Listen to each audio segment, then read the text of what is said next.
Bonjour, je suis Jessie. Bienvenue dans ce tutoriel qui va vous permettre de retrouver votre motivation pour votre projet professionnel en action. Car rien ni personne ne peut vous ôter votre valeur. C'est parti? Bonjour et bienvenue dans cette 9e vidéo. J'organise ma recherche où, comment, pourquoi, quand. Dans le désordre.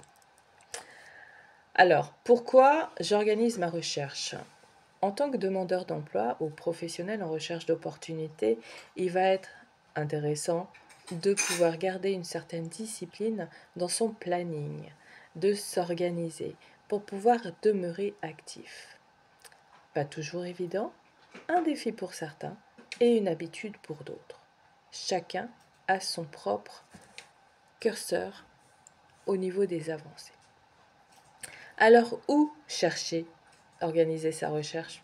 Sur les sites de recherche d'emploi, les sites des organismes de formation, mais aussi les sites des entreprises qui ont un onglet recrutement où vous pourrez soit envoyer vos candidatures spontanées ou relever les offres d'emploi ou contrats d'apprentissage et de professionnalisation possibles. Il y a aussi les sites de la bonne formation du Pôle emploi, de France Travail. Et enfin, les Carif OREF, qui recensent effectivement toutes les offres de formation existant sur chaque région. Le marché du travail, c'est là où il y a les offres d'emploi, quels que soient les statuts proposés, et ou missions publiées d'un côté, et de l'autre, effectivement, c'est nous, les professionnels en recherche d'opportunités qui proposent leurs services. Donc, vous vendez vos compétences, nous vendons nos compétences, nous ne nous vendons pas. À vous de choisir où vous allez chercher vos opportunités professionnelles. Pourquoi organiser sa recherche? Le fait de rester actif, c'est déjà au quotidien, c'est-à-dire dédier un temps chaque jour aux démarches actives. Pour pouvoir avoir des résultats, plus il y a de démarches actives, plus il y aura de résultats. Même précision. Un résultat, c'est aussi un retour de courriel d'un assistant RH, d'un employeur potentiel qui répond à notre candidature et qui nous dit que notre candidature n'est pas retenue à ce jour. Cela veut dire que, votre CV, votre lettre de motivation sont suffisamment travaillés pour cet employeur. Donc, cela permet aussi, c'est un moyen d'évaluer vos outils de recherche d'emploi.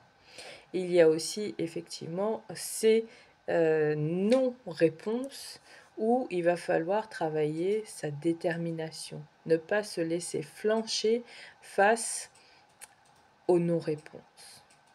Beaucoup appellent ça le ghosting. Enfin, c'est un contrat win-win. Nous bénéficions d'aides, d'allocations qui sont financées en grande partie par des prêts réalisés par l'État, mais qui sont aussi en partie, alors jusqu'à maximum 4,3% pour les employeurs, financés par tous. C'est un acte de solidarité réalisé envers chacun d'entre nous. Et donc, le contrat, comme un contrat de travail où effectivement il y a des missions qui sont proposées, contre un salaire, contre un poste, contre un espace de travail, des conditions de travail, eh bien, ce qui est attendu du professionnel en recherche d'opportunités, c'est d'être actif, c'est de pouvoir montrer chaque jour, ou du moins quand on va à la rencontre des conseillers qui nous accompagnent, de nos partenaires, de pouvoir montrer que je suis actif, je fais des recherches, j'ai réalisé des candidatures, je suis allé à la rencontre des professionnels, des organismes de formation, j'ai été voir les entreprises. Tout ceci va nourrir votre suivi dans vos démarches actives. Et donc, cela permet aussi de vous rappeler que même si à ce jour vous n'avez pas les résultats que vous souhaitez, vous demeurez des professionnels en action qui préservent leurs valeurs. Donc voilà pour le où et le pourquoi.